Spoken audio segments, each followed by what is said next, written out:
Welcome to Foxtecc. If you're looking to leave a group chat on Snapchat, I'll show you exactly how to do it.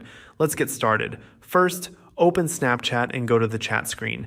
This is where all your conversations are, including group chats. Find the group chat you want to leave, then press and hold on it.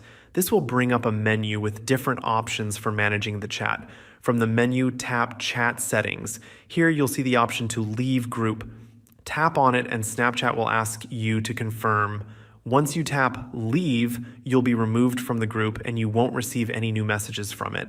However, keep in mind that any messages you previously sent will still be visible to other group members, even after you leave.